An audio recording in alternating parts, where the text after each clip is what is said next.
Sir, I'm going to have to ask you to step away from the gangway, a firm, sharp voice said. This area is for authorized personnel only. Arthur Corrian, 89 years old, didn't flinch. His back was a little bent, his legs stiff, but his gaze was steady on the massive gray hull of the USS Dauntless. The smell of fresh paint, sea salt, and metal filled the air, tugging at memories buried under decades of peace. Memories of cold seas, secret missions, and friends lost. He reached into his windbreaker pocket, feeling the soft folds of a letter he had checked and rechecked. The young officer in front of him, blonde hair pulled into a tight bun, her uniform perfectly starched, didn't look impressed. Her name tag read Rostova.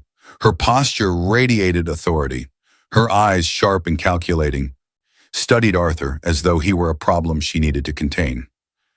I understand, Lieutenant, Arthur said softly, voice low and steady. I was just admiring the ship.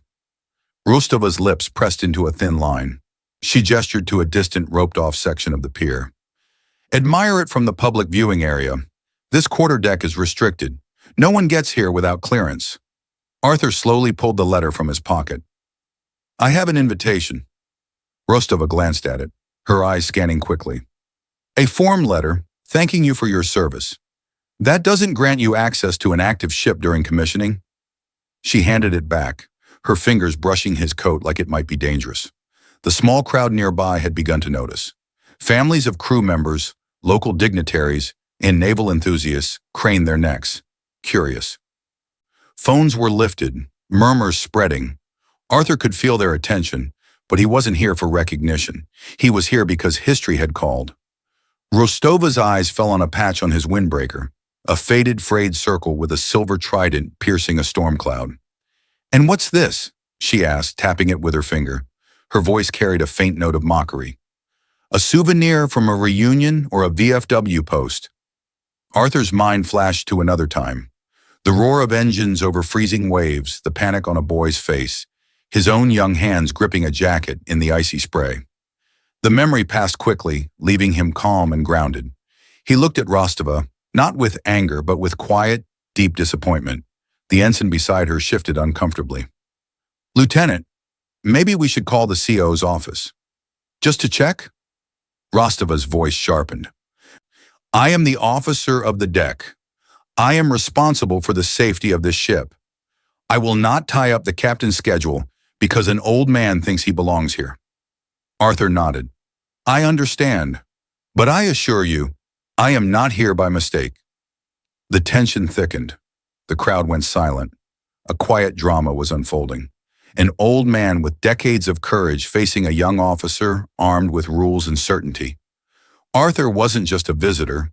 He carried decades of secret missions, unseen battles, and sacrifices that the world had never known. Rostova stepped closer. This is your final warning.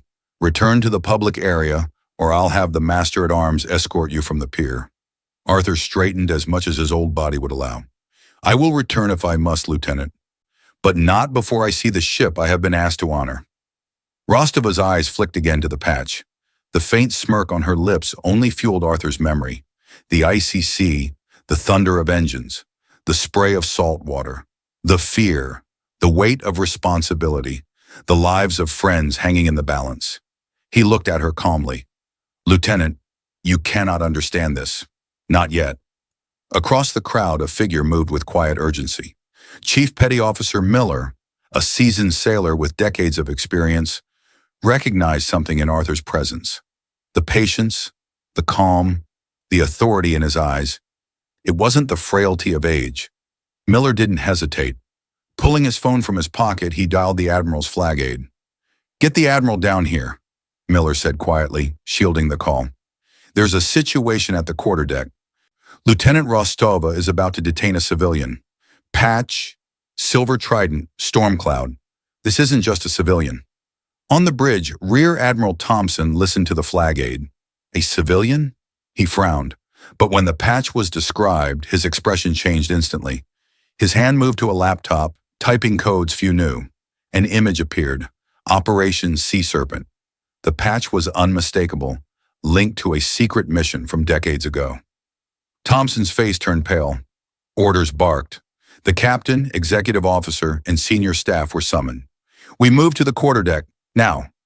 Meanwhile, on the pier, Rostova remained unaware of the storm she had triggered. All she saw was a stubborn old man refusing to obey orders. She didn't know she was standing in the way of history itself. The crowd on the pier had grown silent, all eyes locked on the small drama unfolding. Arthur stood calm, hands at his sides, while Lieutenant Rostova's patience snapped like a frayed rope.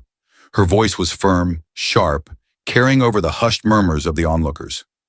"All right, sir," she said, taking a step forward. "You've been warned. I will have to detain you if you do not comply. Turn around and place your hands behind your back." Arthur didn't move. His eyes, steady and clear, met hers.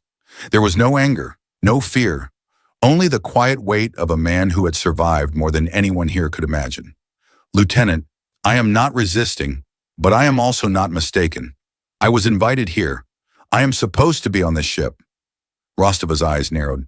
"Your invitation doesn't replace security protocols. You are a civilian, and this is a restricted area. I am doing my duty." Behind her, the young ensign shifted uncomfortably, unsure whether to step in or stay silent. His hands twitched near his radio, but he held back, sensing that this was more than a simple security issue. Arthur's gaze shifted briefly to the crowd. Families craned their necks, phones raised, some whispering to one another. A few children clutched their parents' hands, unsure why an old man and a young officer were causing such tension. But Arthur didn't see the crowd. He saw the deck of a small boat, the freezing wind, the roar of engines in the night, the cold spray of seawater, and the fear etched into the faces of 12 young men. All of them volunteers, all of them ready to die for a mission nobody would ever know. Lieutenant Rostova's attention returned to him. She stepped closer, the authority in her voice hardening. "Sir, I am giving you one last chance. Step back or I will call the master-at-arms to escort you off this pier." At that moment, a voice from the side broke through the tension. "Lieutenant, maybe we should check with the CO," the ensign suggested quietly. Rostova's eyes shot to him, sharp as a knife. "I am the officer of the deck. I am responsible for this ship and its crew. I will not tie up the captain's time because of one old man. This is my final order." Arthur felt the familiar pang of frustration, but not for himself. It was a sadness deeper than anger. This young woman, so certain of her authority, could not yet see what mattered most. She was following rules, yes, but she was blind to the spirit behind them. Across the crowd, Chief Petty Officer Miller had already made a decision. His eyes never left Arthur.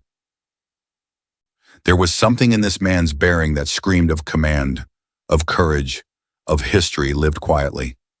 Miller stepped behind a railing, pulled his phone from his pocket, and dialed a direct line to the Admiral's flag aide, shielding the call from view. "Chief Miller," he said, voice low but urgent, "get the Admiral here immediately.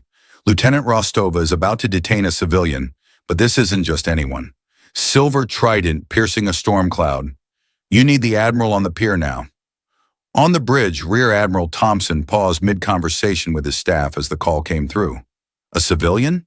His expression shifted subtly, a frown forming. But when the patch was described, his hand moved almost instinctively to a laptop. Codes few knew were typed in quickly, the screen revealing an archived, classified file. Operation Sea Serpent. Thompson's normally confident face went pale. He barked orders immediately. "Captain, XO, Command Master Chief, quarterdeck now. Move!" Back on the pier, Rostova remained oblivious to the chain of events triggered by her enforcement of regulations. She only saw one thing: an old man refusing to comply. To her, this was a simple matter of authority and duty. Arthur, meanwhile, remained motionless. He wasn't trying to provoke her or make a scene. He simply stood there, calm and steady, the weight of his past radiating from him like gravity. He remembered the mission: 12 men, freezing nights, rubber boats navigating through minefields, limpet mines, the roar of engines, the terror of discovery. Only 4 had returned. Those who survived carried a lifetime of unspoken courage, a legacy that few would ever know. The crowd sensed the tension now more than ever. Phones hovered, capturing the standoff. Some whispered, others stared in awe, and a few children wondered why anyone would argue with an old man. Rostova finally made her move. She stepped forward, reaching toward Arthur, her gloved fingers closing around his thin arm. She expected resistance, confrontation, perhaps a struggle, but there was none. Arthur's hand didn't flinch. His gaze remained steady, calm, filled with a quiet dignity that seemed almost impossible to challenge. Just then, a voice rang out across the pier, cutting through the tense air like a rifle shot. "Lieutenant, stand down!" Rostova froze. All eyes turned toward the source. Descending the gangway with purposeful authority was Rear Admiral Thompson, flanked by the ship's captain, XO, and senior command staff.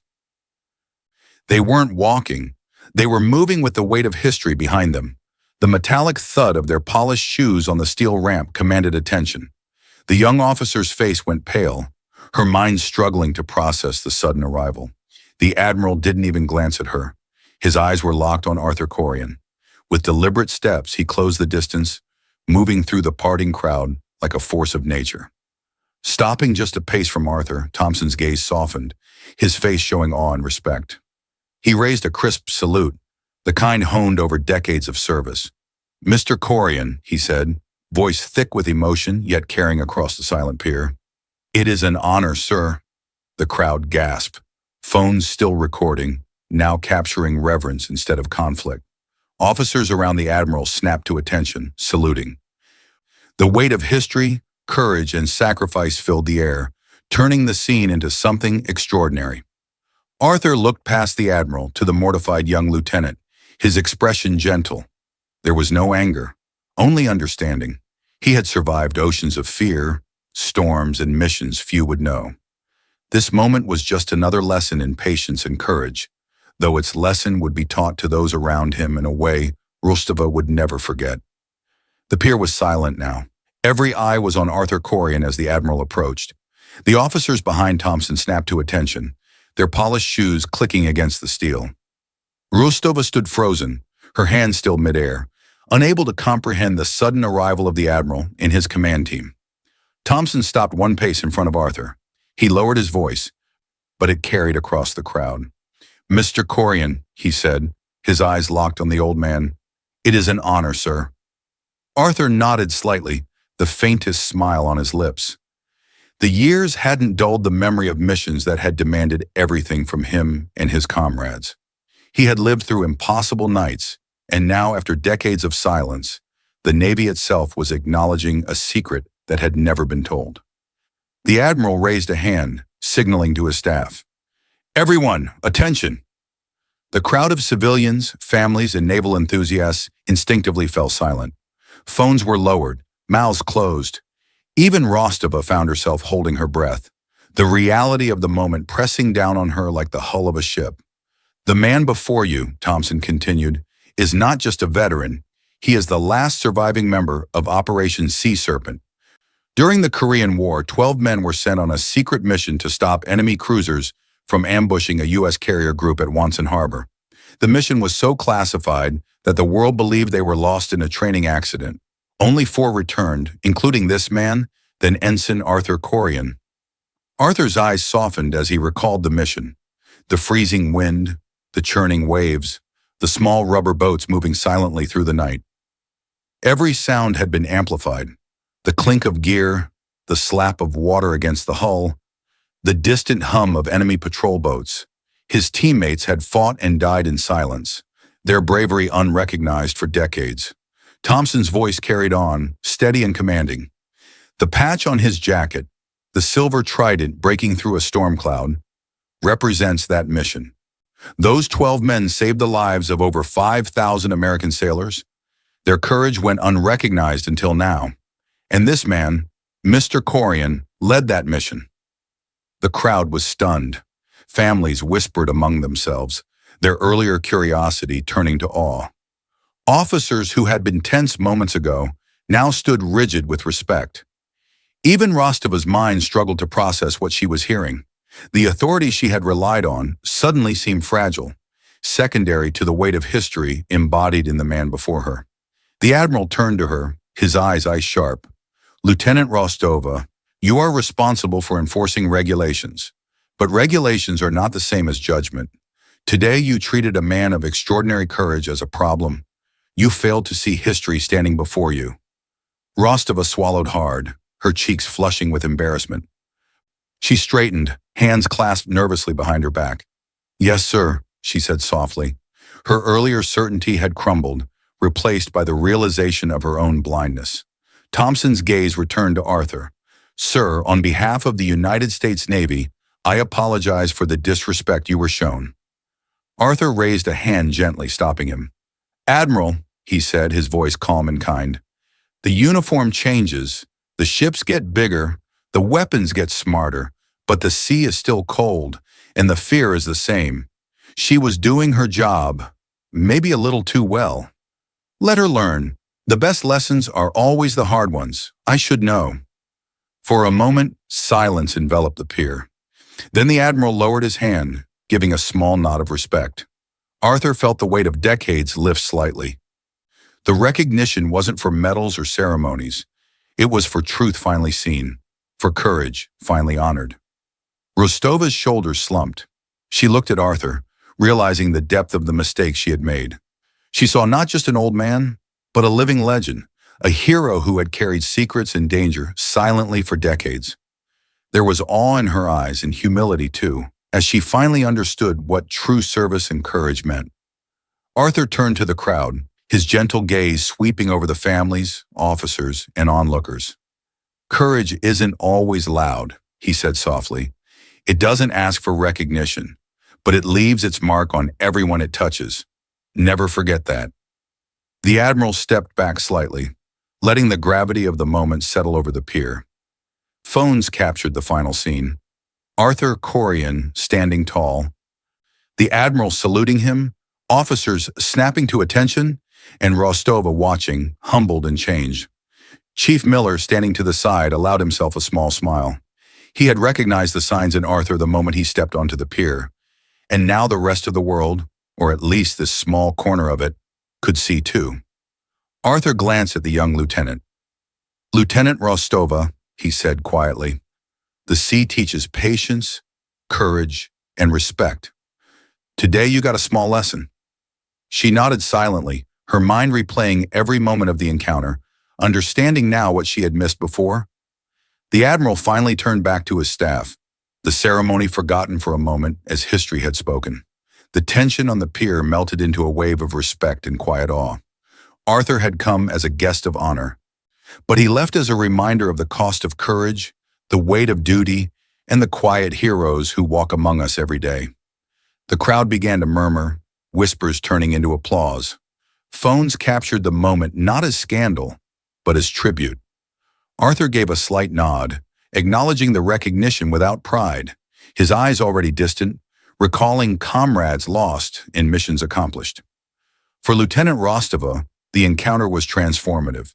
The rules she had clung to were important, yes, but now she understood that judgment, understanding, and respect for history were far more crucial.